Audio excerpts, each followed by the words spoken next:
Alors, maintenant, ce qui m'intéresse, c'est donc de vous apprendre, pour les musiciens, les chanteurs, à faire ce qu'on appelle du voice leading. C'est-à-dire utiliser l'harmonie, travailler mon harmonie pour faire un accompagnement. Donc souvent, ça va être plutôt des blanches ou des rondes, hein, parce qu'on ne fait pas un solo, sur l'harmonie, en dessous de celui qui fait un solo. Donc ça veut dire, quand on est en big band, en orchestre, quand j'ai le trompettiste qui fait un solo, vous avez souvent entendu dans plein de morceaux, le sax et le trombone, par exemple, qui derrière vont l'accompagner, soit avec des riffs, soit avec des notes assez longues. Donc par exemple, ça peut être sur un blues, ok. Et en fait, on suit l'harmonie, quoi. Donc c'est soit rythmique, soit pas du tout rythmique, mais au contraire, c'est des notes qui durent et ça peut être très très beau. Et donc pour les chanteurs, ce qu'on avait travaillé en atelier, c'est intéressant aussi pour vous, donc c'est intéressant pour tout le monde, hein, bien sûr, mais pour les chanteurs, c'est vrai qu'en général, quand on fait des chœurs, on double la voix du refrain ou quoi que ce soit, en faisant la tierce, l'octave ou la quinte.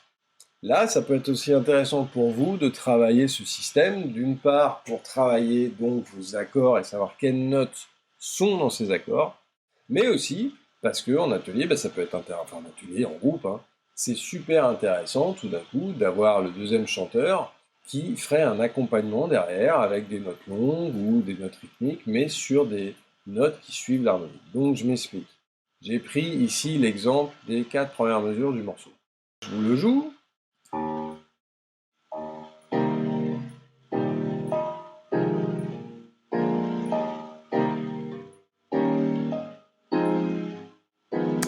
La note change de nature selon l'accord sur lequel il se trouve.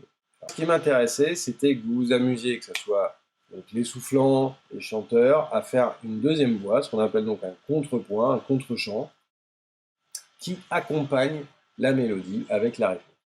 Ça veut dire que vous allez vous amuser à partir d'une note sur le premier accord. Donc là, par exemple, mi bémol, première note de mi bémol, je la joue sur mi bémol.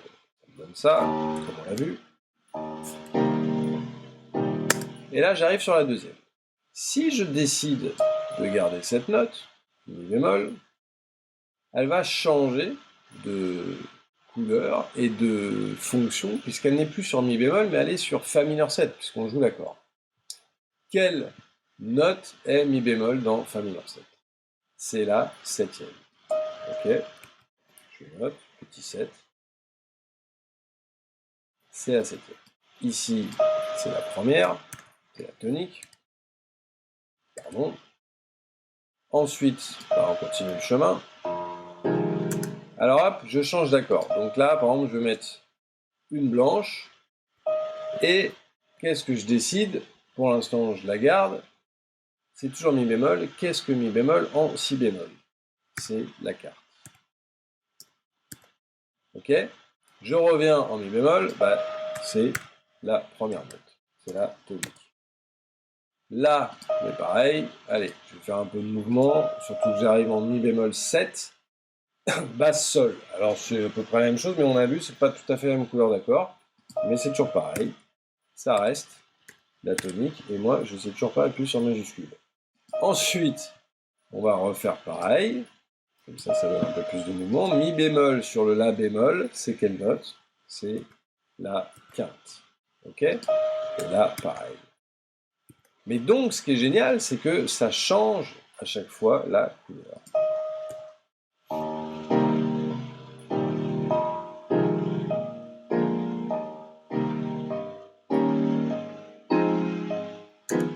Ok? Donc ça, c'est une première chose.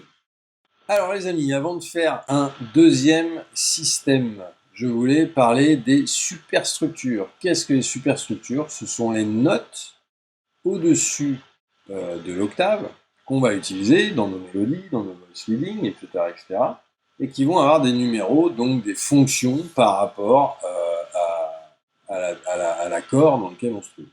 D'accord? Nous, là, on avait vu la tonique, la septième, la quarte, etc., etc. On connaît, voilà, la seconde, la tierce, quarte, quinte, sixte, 7, 8. Mais à partir du moment où on dépasse l'octave, il va y avoir des notes qu'on va appeler donc neuvième, onzième ou 13e.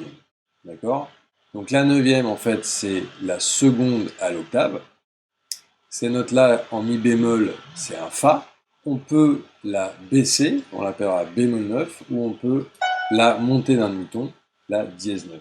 Ça sonne très bien, notamment sur les accords de dominante. Après, vous pouvez aussi essayer sur d'autres accords, toniques ou dominants, faut voir, ça, il ne marche pas partout. Hein. Ça crée des tensions. Alors le sol, vous allez me dire, bah lui, tu l'appelles pas 10. Non, parce que les notes de l'accord, on garde, c'est des notes hyper fondamentales, hyper importantes. Donc on garde leur fonction de tierce, de quinte et de septième. Ensuite, on a la 11e, qui est la quarte à l'octave, ok. Donc ici, qui est la bémol, et la 11e, on peut aussi l'altérer un demi-ton au-dessus, qui donne la dièse 11, qui est une super note. Pareil, ça marche super sur les accords de dominant. Alors vous allez me dire, pourquoi on ne peut pas la baisser? Parce que la bémol, si je la baisse, ça fait sol d'un demi-ton, hein. Si je la baisse, ça fait sol, et sol, c'est la tierce. Donc voilà, c'est pour ça. La 13e, qui est donc à l'octave de la sixte, qui ici est Do en mi bémol majeur, que je peux aussi baisser, d'accord, et qui se donnerait un Si bécard. Pareil, vous allez me dire pourquoi je ne peux pas faire un dièse 13, parce que le dièse 13, ça serait en fait la septième bémol. C'est un Ré bémol, donc Ré bémol c'est la septième de Mi bémol. Voilà, ça vous pouvez revenir en arrière pour bien comprendre ça. Maintenant, je voulais vous faire un deuxième système, un peu plus complexe, donc avec ces superstructures, et surtout aussi rajouter un élément qui est hyper important, c'est le rythme. C'est-à-dire, on a vu que l'on faisait des rondes et des blanches, et bien évidemment, on peut aussi rythmer nos voice leading.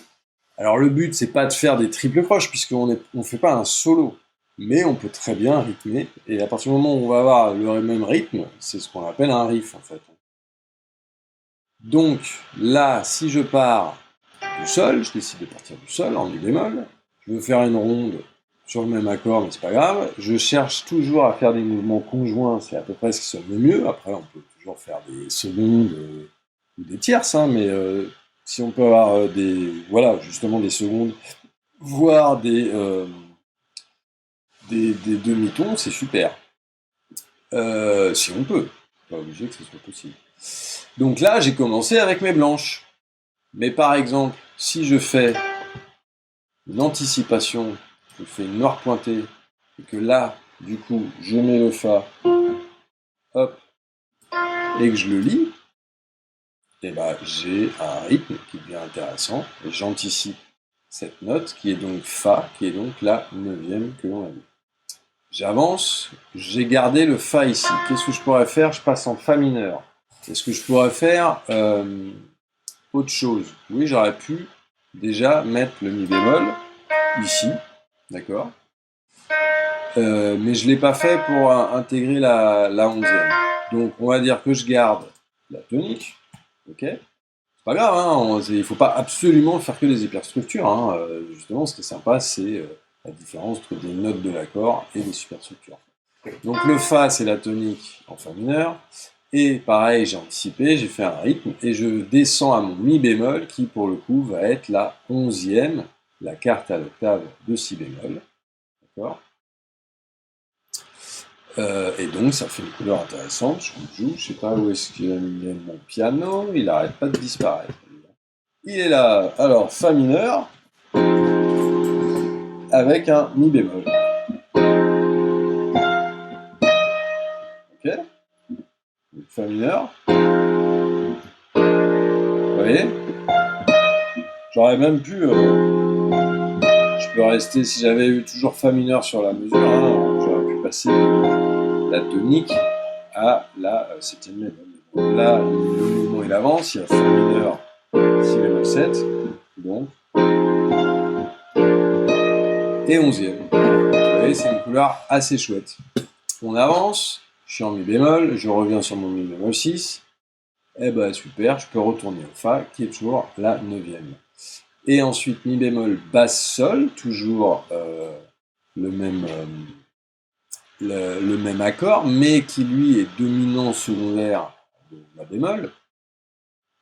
Donc, en mi bémol 7, c'est devenu un mi bémol 7, c'est-à-dire avec une bémol 7, je peux donc jouer la bémol 7 de mi bémol 7. Excusez-moi, hop. Là, c'est vraiment... c'est super. Et là, j'ai encore changé de rythme parce que comme de Fa à Ré bémol, il y a un ton et demi, bah, j'ai fait un autre rythme. Ok, pour avoir du rythme.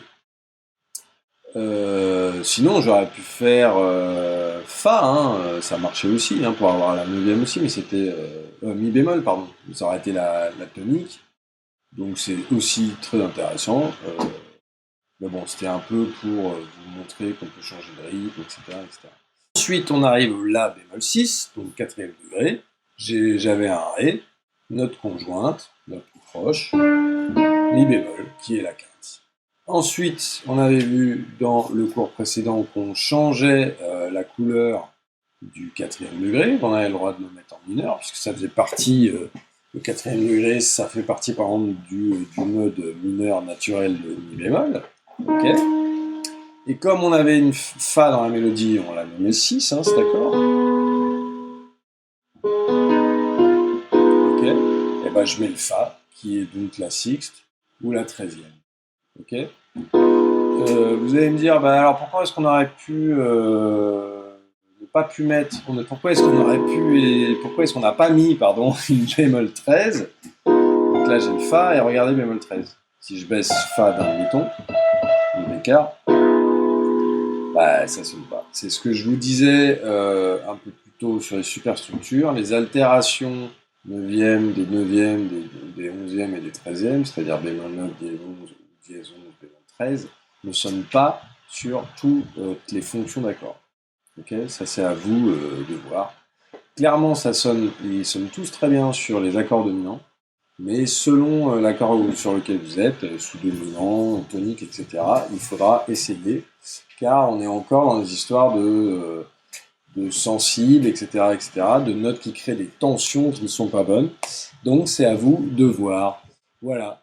Alors, avant de finir cette épopée du monde harmonique, des bases en tous les cas, parce qu'il y a encore beaucoup de choses, mais l'essentiel c'est de comprendre ça, parce que c'est vraiment là où on comprend tout le système de base. Quand je dis de base, c'est déjà beaucoup de choses, hein, et c'est plus important, mais ce que je veux dire, c'est que même sur les choses que vous verrez plus tard, si vous n'avez pas compris ça, ça sera compliqué d'arriver à comprendre le raisonnement des autres choses.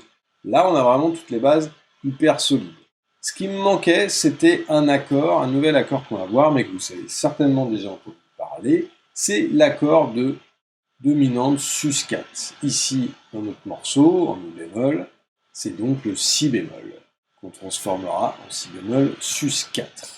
Qu'est-ce que ça veut dire? Ça veut dire que je remplace la tierce de si bémol, le ré, par sa quarte, qui est mi bémol. Donc là, je vous fais un accord de si bémol 7, et si bémol sus4, avec la carte, ça donne quelque chose d'un peu plus suspendu. Et vous allez voir que du coup, ça donne une couleur différente, mais c'est aussi très pratique, justement, pour avoir des moments où tout d'un coup, on est plus suspendu et on a envie de rester plus longtemps, pour faire des pédales. C'est pour ça que j'ai mis plusieurs mesures. Parce que vous allez voir que ça peut donner envie, c'est pas une obligation, mais ça peut donner envie, du coup, de rester un peu comme une espèce d'interlude avant de revenir sur le 1. Là, normalement, dans la grille, c'était 2, 5, 1. Je revenais directement sur mon bémol. Là, j'ai fait exprès de mettre plusieurs mesures pour que vous voyez que c'est possible. C'est possible, en tous les cas, de rester, parce que ça va faire une espèce de pédale. Si je fais le morceau original, mi bémol 6, ok, je me balade sur Fa mineur, et je reviens sur Si bémol, et je reviens sur la tonique mi bémol 6. Si je fais le Si bémol sus 4, vous allez voir, je me balade,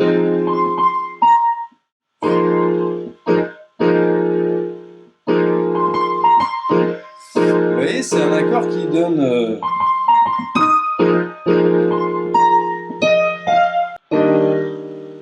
J'ai eu envie de rester dessus, parce que ça donne cette couleur suspendue. Donc en tous les cas, retenez que c'est une couleur, que c'est la carte qui remplace la tierce, il ne peut pas avoir de tierce dans cet accord, que ça reste un accord de dominante, donc c'est un 5e degré, c'est pour ça qu'on met souvent un rôle 1er degré, et que vous avez un morceau de référence à écouter où il n'y a que des sus4, c'est le fameux morceau Maiden Voyage de Monsieur Herbie. Voilà, maintenant on est prêt pour le devoir. Alors, le devoir qui va être pour vous de m'analyser le morceau Street Life. Alors, dans ce morceau, voilà, vous l'avez sur le ARL Book, vous l'avez ici, comme ça vous avez le temps de le recopier. Vous n'analyserez pas le début, parce que c'est l'introduction du groupe The Crusaders. Vous allez analyser à partir du couplet. Donc, tout ça, voilà, jusque à la fin. Donc, là, on a tout vu. Il y a des accords de sous-dominant, il y a des accords de dominant, certainement quelque part, il y a des 2-5-1, il y a des sus4, c'est pour ça que j'ai voulu vous en parler. Il y a des dièse 9, mais on a vu que ce ne sont que des couleurs. Hein. Quand vous voyez Fa7 dièse 9, en fait, il faut surtout penser que c'est un Fa7, et on a rajouté la dièse 9, soit parce qu'elle est dans la mélodie, soit parce qu'on trouve ça joli dans l'accord en plus. Mais à la base, vous ne prenez pas la tête, c'est un Fa7. Ok, et il y a certainement des premiers degrés, etc., etc. Si vous voulez faire plus, faites-vous plaisir. Donc il faut les noter avec Fa mineur 7, par exemple, premier ou deuxième ou troisième ou quatrième degré, je ne sais pas, à vous de voir. Et ensuite, pour vous, ce qui serait super, c'est de faire l'exercice de voice leading, c'est-à-dire que si je joue, si vous avez la chance d'avoir ARL Book, je ne sais pas si vous connaissez cette application, c'est vraiment bien, c'est gratuit, ça vous fait un accompagnement, vous voyez, ça vous donne le morceau, vous pouvez avoir basse, batterie, vous pouvez enlever la basse, mettre le piano, vous pouvez avoir piano, basse, batterie, voilà, si vous avez envie, alors notamment pour tous les gens qui font des solos ou les chanteurs, c'est très pratique parce que là vous avez tout l'accompagnement, pour les bassistes, vous enlevez la basse, pour les claviers, vous enlevez la guitare, le piano, pardon, et donc de faire les voice leading, c'est-à-dire ce qu'on a fait. Je suis en Fa mineur 7, donc il faut trouver la tonalité, ok. Donc là, je vous laisse chercher, pareil, et vous allez partir d'une note, et vous allez faire un voice leading, comme vous venez de le voir dans le cours. Voilà les amis, vous avez réussi à tenir bon jusqu'à ces 4 cours. J'espère que ça vous a éclairé. C'est des bases, mais c'est des bases importantes qui vous serviront si vous voulez aller plus loin. Essayez de pratiquer en analysant. Prenez des partitions dans le readbook, le vrai. Alors c'est des morceaux plutôt de jazz d'une certaine époque, donc là il y a beaucoup de cadences. Mais dans le RL Pro là, que je vous ai montré, il y a aussi toutes les grilles des morceaux pop qui sont un peu plus mélangés avec des triades, des accords de septième. Donc voilà, c'est hyper intéressant de faire ça. Vous pouvez m'en donner, mais donnez-les surtout, et puis voyez ça surtout avec vos profs de formation musicale ou d'harmonie. Je suis sûr que ça leur fera très plaisir de voir que vous essayez vraiment d'avancer là-dessus. En tous les cas, j'espère que ça vous aura servi. Prenez soin de vous, j'ai hâte de vous revoir. À très vite. Ciao, ciao.